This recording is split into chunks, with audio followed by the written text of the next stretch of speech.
अस्सलामुअलैकुम, बुलेटिन में खुशामदीद। मैं हूँ शाहज़ेब अहमद और मैं हूँ इरम ज़ईम। खबरनामे में सबसे पहले बात करते हैं मुल्क भर में कोरोना की हलाकत खेज वार की। वायरस मजीद 113 अफराद की जान ले गया। 4414 नए मरीज भी रिपोर्ट हुए हैं। फाल केसेस की तादाद 89,661, जबकि मुस्बत केसेस की शरह 9.74% रिकॉर्ड की गई। पाकिस्तान में कोरोना वायरस की तबाहकारियां बदस्तूर जारी। गुज़िश्ता 24 घंटे में 113 अमवात हुई। 4414 नए मरीजों के साथ कोरोना मुतासरीन की मजमूई तादाद 8,29,933 तक जा पहुंची। मुल्क भर में फाल केसेस 89,661, जबकि वबा के फैलाव की शरह 9.74% है। NCOC के मुताबिक गुज़िश्ता रोज सबसे ज्यादा पंजाब में 50 अमवात हुई, खैबर पख्तूनख्वा में 40, सिंध 13, इस्लामाबाद 8, जबकि आजाद कश्मीर और बलूचिस्तान में एक एक शख्स का इंतकाल हुआ। कोरोना के बायस पाकिस्तान में अब तक मजमूई तौर पर 18,070 अफराद मौत के मुंह में जा चुके हैं। 6,612 मरीज मुख्तलिफ अस्पतालों में अब भी ज़ेर इलाज। ताज़ा तरीन अदाद-ओ-शुमार के मुताबिक मर्दान 70%, मुल्तान 74, लाहौर 68 और बहावलपुर में 67% वेंटिलेटर्स कोरोना मुतासरीन के ज़ेर इस्तेमाल हैं। पेशावर में 71%, मर्दान 69, सवाबी 63 और सवात में 60% ऑक्सीजन बेड्स पर भी कोरोना मरीज मौजूद हैं। अरहम खान, समा, इस्लामाबाद। कोरोना के बढ़ते केसेस के पेश नज़र NCOC ने सख्त फैसले कर लिए। मुल्क भर में यौम अली के जुलूस नहीं निकाले जाएंगे। मजालिस में भी महदूद अफराद शिरकत कर सकेंगे, जबकि पंजाब भर में एतकाफ पर पाबंदी लगा दी गई है। मज़ारात भी नहीं खुलेंगे। मजीद जानते हैं इस रिपोर्ट में। मुल्क में कोरोना की सूरत हाल मजीद अबतर, अमवात और मुस्बत केसेस में बतदरीज इजाफा। वबा के फैलाव को रोकने के लिए NCOC के अहम फैसले। असद उमर की ज़ेर सदारत इजलास में तय पाया कि मुल्क में यौम अली के जुलूसों की इजाजत नहीं होगी। वजारत दाखिला ने जुलूसों पर पाबंदी का नोटिफिकेशन भी जारी कर दिया। मजालिस का इनेकाद कोरोना SOPs पर अमल दरामद से मशरूत। उधर महकमा औकाफ ने पंजाब में मज़ारों और मसाजिद में एतकाफ पर पाबंदी लगा दी है। दूसरी तरफ ब्राजील और जनूबी अफ्रीका से कोरोना की 2 नई अकसाम भी पाकिस्तान पहुंच गईं। दोनों वेरिएंट्स कौमी इदारा सेहत में टेस्ट के दौरान सामने आए हैं। नए वायरस में मुब्तला अफराद के मेल जोल वाले अफराद की तलाश और टेस्टिंग जारी है। जनूबी अफ्रीका से एक स्ट्रेन डिस्क्राइब किया गया जिसको B1351 बोलते हैं। ब्राज़ील में एक और किस्म बताई गई जिसको P1 का नाम दिया गया। जो वैक्सीनेशन पाकिस्तान में जारी है, उन वैक्सीन्स के बारे में हम ये कह सकते हैं कि आप उनको कॉन्फिडेंटली इस्तेमाल करें। NCOC के मुताबिक मुल्क में कोरोना अब तक 17,957 जिंदगियों के चिराग गुल कर चुका। NCOC ने यौम अली, एतकाफ, शब कदर, जुम्मतुल विदा और ईद के लिए खुसूसी हिदायत जारी कर दी। यौम अली के मजालिस में कोरोना अलामात वाले अफराद को शिरकत की इजाज़त नहीं होगी। नमाज ईद के दौरान तमाम खिड़कियाँ और दरवाजे खुले रखने और जाए नमाज घर से लाने का भी कहा गया है। बात कर लेते हैं समा की नुमाइंदा अरहम खान से। अरहम, मजीद क्या हिदायत जारी हुई है? बिल्कुल, NCOC ने यौम अली, एतकाफ, शब कदर, जुम्मतुल विदा के लिए खुसूसी गाइडलाइंस जारी कर दी हैं। यौम अली पर SOPs में मुकम्मल अमल दरामद यकीनी बनाया जाए। कोरोना अलामात वाले अफराद को शिरकत की इजाज़त नहीं दी जाएगी, जबकि मजालिस ऑनलाइन हो या फिर आउटडोर मुनक़िद की जाएँ। उलमा ज़ाकिरीन को कोरोना मुनफी रिपोर्ट होने पर ही खिताब की इजाज़त दी जाए, जबकि जो एतकाफ वाले लोग हैं वो कोरोना अलामात वाले अफराद मस्जिद के बजाय घरों में ही एतकाफ करें और जो मसाजिद हैं उसमें बिस्तर समेत दीगर सामान घर से लाएँ और मुश्तरका जो सहर व अफ्तार है उससे जो है वो गुरेज किया जाए। इसके अलावा जो जुम्मतुल विदा है उस हवाले से सफ़ों के दरमियान फासला रखने और वज़ू जो है वो घर से आने की भी हिदायत की गई है। और शब कदर पर बच्चे और 50 साल से ज़्यादा उम्र के जो अफराद हैं उन्हें मस्जिद न आने का भी कहा गया है। ईद उल फितर पर ईद मिलने की रिवायत से भी गुरेज किया जाए, ऐसा ये भी कहा गया है। बहुत शुक्रिया अरहम खान आपका।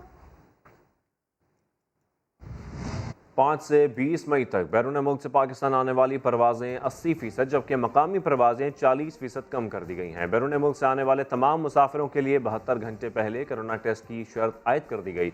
इस्लामाबाद से शहजाद अली की रिपोर्ट।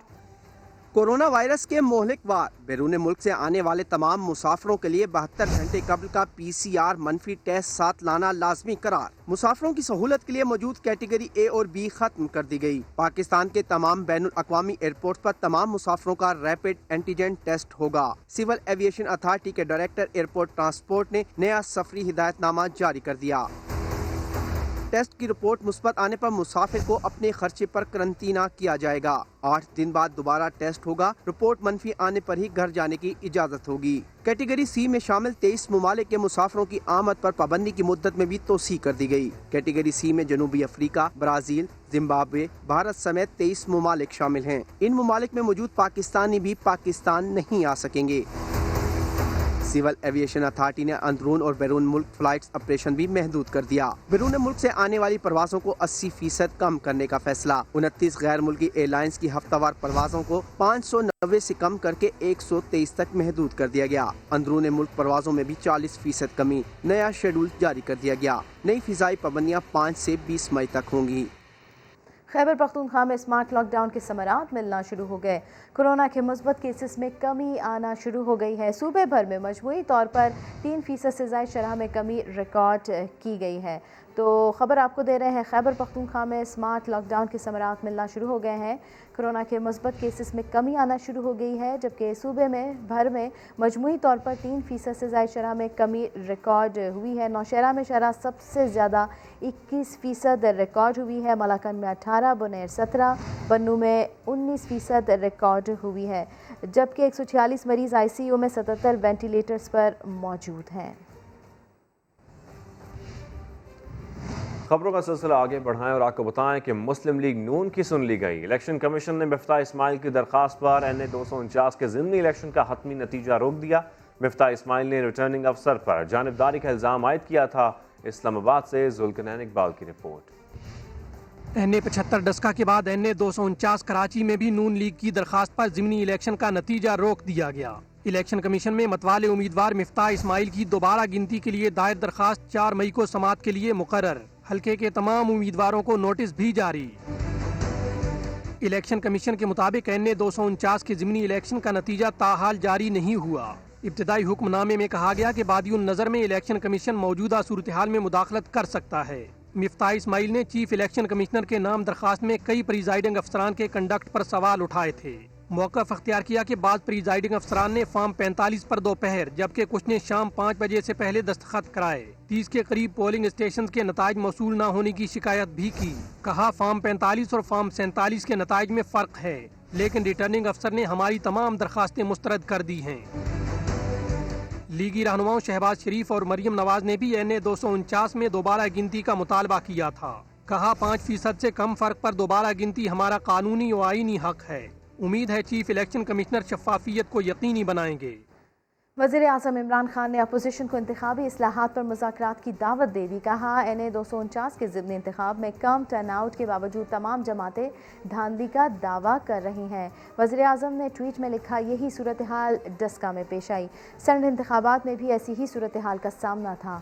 1970 के सिवा तमाम इंतखाबात के नताइज पर सवालात उठे। धांधली के दावों ने हर इंतखाबी नताइज की साख को मशकूक बनाया। डोनाल्ड ट्रंप की टीम ने 2020 के सदारती इंतखाब मुतनाज़ बनाने की कोशिश की, लेकिन टेक्नोलॉजी के इस्तेमाल की वजह से एक भी बेकायदगी साबित ना हो सकी। इमरान खान ने कहा कि इंतखाबी इस्लाहात के लिए 1 साल से अपोजिशन से मुतालबा कर रहे हैं। एक बार फिर कहा कि अपोजिशन हमारे साथ ताउन करें। मुस्लिम लीग नून की नायब सदर मरियम नवाज ने ट्वीट पैगाम में एक बार फिर वज़ीर आज़म पाकिस्तान इमरान खान से इस्तीफ़े का मुतालबा कर दिया। लिखा, डस्का में जिस जमात ने धांधली के इल्ज़ामात लगाए वो तहरीक इंसाफ थी। आपने इलेक्शन से भागने की बहुत कोशिश की, लेकिन अवाम ने आपको 2 मरतबा धूल चटाई। NA 249 में आपकी जमात आखिरी नंबर पर आई है। आपको ना परेशान होने की ज़रूरत है और ना ही बीच में पड़ने की। आपको बार बार अवाम ने मुस्तरद किया है। अब आप इस्तीफ़ा दें। कौमी असम्बली में कायदे हिज़्ब इख्तिलाफ और मुस्लिम लीग नून के सदर शहबाज शरीफ ने हुकूमत की इलेक्ट्रॉनिक वोटिंग मशीन के इस्तेमाल की तजवीज़ मुस्तरद कर दी। शहबाज शरीफ ने एक बयान में कहा कि इलेक्शन कमीशन भी इसे नाकाबिल अमल करार दे चुका है। इंतखाबी इस्लाहात तमाम फ़रीक़ैन की मुशावरत, आवाम की राय की रोशनी और इत्तेफ़ाक़ राय से मुमकिन होती है। मुस्लिम लीग नून ने 2018 में PTI समेत तमाम सियासी जमातों की मुशावरत से इंतखाबी इस्लाहात की थी। हमारे दौर में होने वाले इंतखाबी इस्लाहात हर किसी को एतराज़ नहीं था। शहबाज शरीफ ने मज़ीद कहा कि जिस वक्त अपोजिशन मुस्बत इंतखाबी तजावीज़ और मीसाक मईशत की बात कर रही थी तो NRO का शोर करके उनकी तौहीन की गई। इलेक्ट्रॉनिक वोटिंग के बजाय तबाह मईशत, महंगाई और बेरोज़गारी से मरती आवाम की फ़िक्र करें। नून लीग की रहनुमा शाहिद खाकान अब्बासी ने NA-249 के इंतखाब को डस्का से ज्यादा मुतनाज़ा करार देकर रिटर्निंग अफसर पर जानिबदारी का इल्ज़ाम लगा दिया। दावा किया कि सूबाई हुकूमत ने बराह रास्त मुदाखलत की, हल्के में करोड़ों रुपए खर्च किए लेकिन कोई एक्शन नहीं लिया गया। बड़े अफसोस से कहना पड़ता है, returning officer, DRO, monitoring officer फरीक बन चुके हैं सिलेक्शन के अंदर। करोड़ों रुपए इन हजरात के सामने पीपल्स पार्टी की हुकूमत ने हल्के में लगाए। जहाँ सूबाई हुकूमत की बराह रास्त मुदाखलत रही है, कोई एक्शन नहीं लिया गया। ये इलेक्शन जो है अब डस्का से भी ज़्यादा मुतनाज़ा बन चुका है और जो आया है उसके मुताबिक जीते हुए हैं। सबसे ज़्यादा प्रेस कॉन्फ्रेंसेज वो कर रहे हैं, वजारतें दे रहे हैं। दाल में बहुत कुछ काला है। सिलेक्टेड की अगर बात करते हैं तो इस किस्म के इलेक्शन सिर्फ सिलेक्टेड ही जीता करते हैं। बिलावल साहब अपने हकाइक भी दुरुस्त कर लें और मेरी गुजारिश ये है कि अपने स्टेचर के मुताबिक बात की है। अब हमें ये शुबा पैदा होता जा रहा है कि पीपल्स पार्टी के अज़ाइम क्या है। पिछले चंद हफ्तों में मामला देखे हैं, मामला कुछ दाल में काला नजर आ रहा है। पीपल्स पार्टी का वहाँ वजूद नहीं था और आज पीपल्स पार्टी अगर वहाँ जीत रही है तो बहुत से शक और शुबे पैदा होते हैं। हर सामने अगर तोड़नी है असेंबली, इससे ज़्यादा मकबूलियत उनको कभी हासिल ज़िंदगी में नहीं होगी। अवाम में खुशी की लहर दौड़ेगी इस मुल्क के अंदर। मुल्क जो है वो बेहतर रास्ते पर चल सकेगा। तो उमर साहब से मैं गुजारिश करूँगा कि जल्दी मशवरा दें कि इस मुल्क का पीछा छोड़ें। आगे बढ़ते हुए आपको बताएं कि कराची के इलाके कोरंगी में डकैती की वारदात, मुलजिमान नकदी और जेवर के साथ साथ बच्चे को भी अगवा करके ले गए। पुलिस ने बर वक्त कार्रवाई करते हुए एक मुलजिम को गिरफ्तार करके बच्चे को बाजियाब करवा लिया। यासिर हुसैन की रिपोर्ट। कराची के इलाके इब्राहिम हैदरी बलोचाबाद मोहल्ले में सुबह सवेरे डकैती की वारदात, मुलजिमान नकदी और जेवर के साथ 1.5 साला बच्चे को भी ले गए। इनकी आंख खुली, बच्चे के दूध बनाने के लिए ये उठी। सहरी का टाइम था, कोई 4 बजे के करीब का। तो 3 लोग हमारे घर में जो ना आ चुके थे। एकदम से छुरी रख दी, उन्हें खींच के ना दराते एकदम खोली तो वो लोग खुल गए। कैश जो रखे थे 2.5 लाख रुपए, वो मेरी ज्वेलरी वगैरह रखी थी। इत्तला मिलते ही पुलिस हरकत में आई और एक मुलजिम को गिरफ्तार करके बच्चे को बाजियाब करवा लिया। इन्होंने एक बंदे का शक जाहिर किया मुझे कि रज़ाक नामी शख्स था। हमने उसका नकाब उतारा और नकाब से हमने आइडेंटिफाई कर दिया कि वो वही रज़ाक है जो हमारे घर पे 3 से 4 महीने से मेहनत मजदूरी कर रहा है। मुलजिम गिरफ्तार है, हम तफ्तीश कर रहे हैं, जो भी होगा आपके सामने लाएंगे। बच्चे के घर वालों ने देर से इत्तला क्यों दी, मुलजिमान बच्चे को आखिर क्यों साथ ले गए, पुलिस इन सवालों के जवाब तलाश करने की कोशिश कर रही है। हुक्काम कहते हैं मुकदमा दर्ज कर लिया गया, जल्द लूटी हुई रकम भी बरामद कर ली जाएगी। कैमरामैन इमरान शाहिद के साथ यासिर हुसैन, समा, कराची। मुल्क में बढ़ती महंगाई 1.5 साल की बुलंद तरीन सतह पर पहुँच गई है। मुर्गी की कीमत 93%, टमाटर की 81% और गंदम की 27% तक बढ़ी। सिर्फ अप्रैल में सब्जियों के भाव 30% और फलों के 22% बढ़े, जबकि हुकूमत ने अप्रैल में महंगाई डबल डिजिट से 8 से 9.5% तक रहने का तखमीना लगाया था। इस्लामाबाद से शकील अहमद की रिपोर्ट। अप्रैल 2021 में महंगाई ने तमाम हुकूमती अंदाजों को पीछे छोड़ दिया। 1.03% इजाफे के साथ सालाना ग्राफ 11.10% पर जा पहुंचा, जो 19 माह की बुलंद तरीन सतह है। इदारा शुमारियात के मुताबिक एक साल में मुर्गी 93%, टमाटर 81% और अंडे 42% महंगे हुए।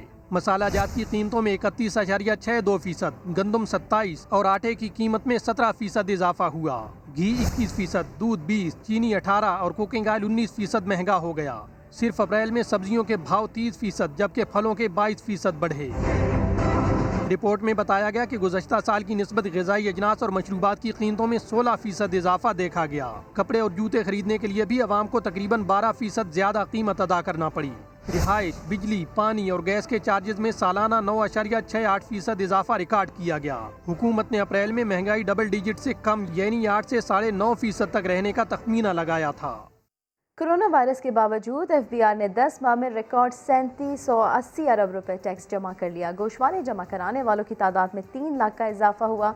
1 मई तक 29 लाख अफराद ने टैक्स रिटर्न फाइल किए। तो आपको बताते चले, कोरोना वायरस के बावजूद FBR ने 10 माह में रिकॉर्ड 3780 अरब रुपए टैक्स जमा कर लिया, जबकि गोशवारे जमा कराने वालों की तादाद में 3 लाख का इजाफा हुआ। मुल्क में टैक्स बढ़ाने की हुकूमती कोशिशें नतीजा खेज साबित। 10 माह में टैक्स रेवेन्यू हदफ से 143 अरब रुपए ज्यादा रहा। टारगेट 3637 अरब था और जमा हुए 3780 अरब रुपए। अप्रैल में 59% इजाफे के साथ 384 अरब इकट्ठा हुए, हालांकि हदफ सिर्फ 242 अरब था। FBR के मुताबिक यकम मई तक टैक्स गोशवारे दाखिल कराने वालों की तादाद 29 लाख तक पहुंच गई। गुज़श्ता साल इसी मुद्दत में 26 लाख टैक्स रिटर्न फाइल हुए थे। शुमारों के साथ 50 अरब 60 करोड़ का टैक्स भी जमा। गुज़श्ता साल टैक्स वसूली सिर्फ 33 अरब 10 करोड़ थी। FBR के मुताबिक जुलाई ता अप्रैल टैक्स रिफंड्स में भी 65% इजाफा हुआ। इस माली साल में अब तक 195 अरब रुपए जारी किए गए। गुज़श्ता बरस इसी मुद्दत के दौरान सिर्फ 118 अरब रुपए जारी किए गए थे। FBR का ये भी कहना है कि कोरोना वबा में तेजी के बायस अगले 2 माह टैक्स आमदन मुतासिर हो सकती है।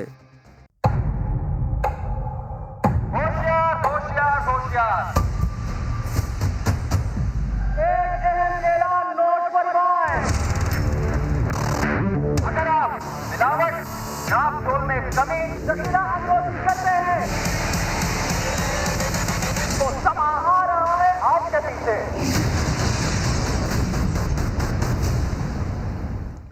और SOPs के तहत इंटरसिटी ट्रांसपोर्ट बंद, लेकिन GT रोड पर ट्रांसपोर्ट माफिया माल बनाने में मगन। रोकने पर मोटरवे पुलिस भी मुश्किलात का शिकार। ट्रांसपोर्ट माफिया ने मीडिया को भी यरगमाल बनाने की कोशिश की। देखिए आबिद अली की रिपोर्ट। आप कागजात पहले देंगे, ड्राइविंग लाइसेंस दें, रूट परमिट दें, गाड़ी की रजिस्ट्रेशन लेके आए। लॉकडाउन के बायस ट्रांसपोर्ट बंद है तो आप गाड़ी सड़क पर क्यों लाए? SOPs की खिलाफ वर्जी पर ट्रैफिक पुलिस ने ड्राइवर को रोका तो वो बदतमीजी पर उतर आया।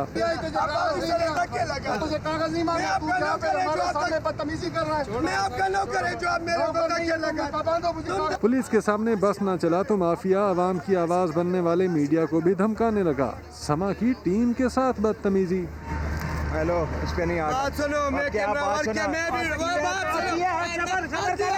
इसका नीचे इसमें हाथ नहीं लगाएगा। हां बता रहा हूं, ड्रामा तूने कर। चोरी के ऊपर सीना जोरी करने वालों की मंतक भी जान लीजिए।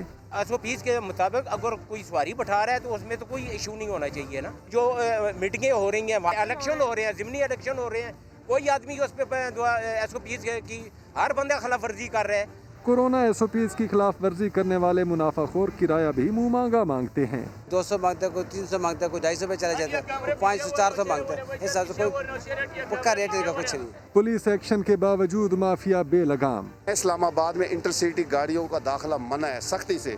अभी मैं 2-4 गाड़ियां खुद बंद करके आया हूँ। अगर कोई भी शख्स जिसको किराए से मुतालिक शिकायत हो 130 हेल्पलाइन, तो वो गाड़ी का नंबर और लोकेशन बताए हेल्पलाइन पे, हम उसका अजाला करेंगे। इदारों के इक़दामात अपनी जगह, मगर नाजायज मुनाफाखोरी पर तब तक काबू नहीं पाया जा सकेगा जब तक शहरी खुद जिम्मेदारी का मुजाहिरा न करें। कैमरामैन अवैस काजी और जहीर अब्बास के साथ आबिद अली, समा, इस्लामाबाद। हलाल कमाने और हलाल खाने में दुनिया और आखिरत की निजात है। पेशावर के रिक्शा ड्राइवर की ज़िंदगी कैसे बदल गई, आइए उसी की ज़बानी जानते हैं।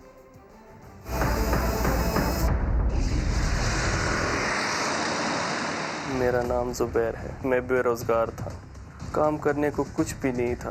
एक दोस्त ने कहा कि चलो मैं रिक्शा चलाओ, उसका रिक्शा था। मैंने उसके साथ मान लिया और थोड़ा बहुत किराया उसको भी देता, थोड़ा ख़ुद ले लेता, हलाल की कमाई करता। लेकिन कुछ अरसे बाद मेरे दिल में एक लालच आई कि मैं अपना रिक्शा क्यों ना ख़रीद लूँ। तो मैंने हराम खोरी शुरू की। दोस्त से भी पैसे मारता, उसको पूरे पैसे ना देता। कुछ अरसे बाद मेरे पास इतने पैसे जमा हो गए कि मैंने रिक्शा ख़रीद लिया। बहुत कम ही दिन मैंने चलाया होगा कि एक दिन रात को मैंने रिक्शा बाहर खड़ा किया करके मैं घर चला गया। सुबह सवेरे उठा, बाहर रिक्शा निकालने के लिए आया, देखा रिक्शा गायब था, किसी ने चोरी किया हुआ था। मेरे दिल में एकदम आया कि ये हराम की कमाई थी, हराम पे चली गई। मैंने बहुत कोशिश की, बहुत भाग दौड़ की। फिर मैंने तौबा की और अपने दोस्त के पास गया, उससे भी माफ़ी मांगी। अब मैं उसी का रिक्शा चलाता हूँ, हलाल पैसे कमाता हूँ। हराम खोरी एक लानत है। सारी ज़िंदगी भी आप हराम कमा लोगे तो वो हराम के पैसे हराम पे आपसे जाएंगे। और हलाल की चीज़ हमेशा आपके पास हलाल ही रहेगी और वो कभी भी आपसे कोई छीन नहीं सकता। अंकल, आपको पता है नबी करीम सल्लल्लाहु अलैहि वसल्लम ने फरमाया हराम खाने वाले की नमाज और इबादत कबूल नहीं होती। हाफिजाबाद और गुजरावाला के मुख्तलिफ इलाकों में ज़िला इंतज़ामिया ने कार्रवाइयाँ करते हुए गंदम की हज़ारों की तादाद में बोरियाँ बरामद कर ली गईं। हाफिजाबाद से गंदम की 70,000 बोरियाँ बरामद की गईं, जिनकी मालियत 17 करोड़ रुपए से ज़ायद बताई गई।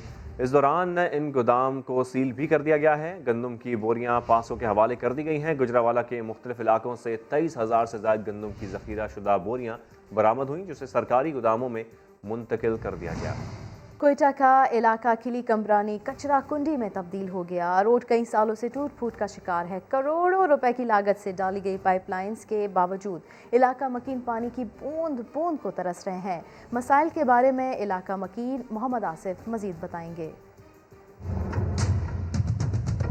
मेरा नाम आसिफ बलोच है और मैं किली कमरानी का रिहायशी हूँ। मैं जिस हल्के में मौजूद हूँ, ये यहाँ से BNP के अहमद नवाज मुंतखब हुए हैं और यहाँ पर ये इलाका मसाइलिस्तान बन चुका है।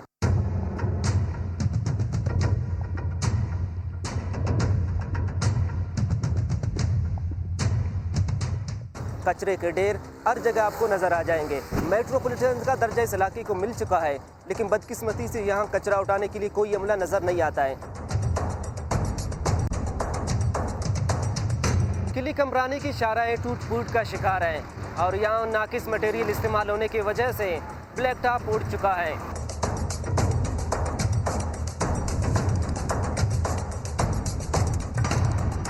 इलाके में पानी का शदीद बहरान है। यहाँ पर लोगों को पानी फराम करने के लिए करोड़ों रुपए की लागत से पाइपलाइनें बिछाई गई, लेकिन हमें पानी फराम नहीं किया जा सका। स्वात के हुस्न को बहाल करने के लिए महकमा जंगलात ने क्या मंसूबा बनाया है, जानते हैं सैयद शहाबुद्दीन की इस रिपोर्ट में। बर्फ से ढके पहाड़, हरे भरे घने जंगलात और बलकाता दरिया, ये है हुस्न की वादी स्वात। लेकिन माहौल दुश्मनों ने जन्नत नज़ीर वादे के हुस्न के झूमर दरिया से रेती बजरी निकाल कर इसका हुलिया ही बिगाड़ दिया।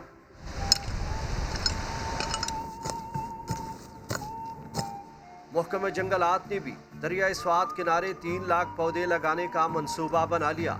इस वक्त हम शेरपलम रिवर बेड में खड़े हैं, जिसमें अभी तक 17,000 पौधे लग चुके हैं, जिसमें 10,000 इंग्लिश वेलो भी शामिल है।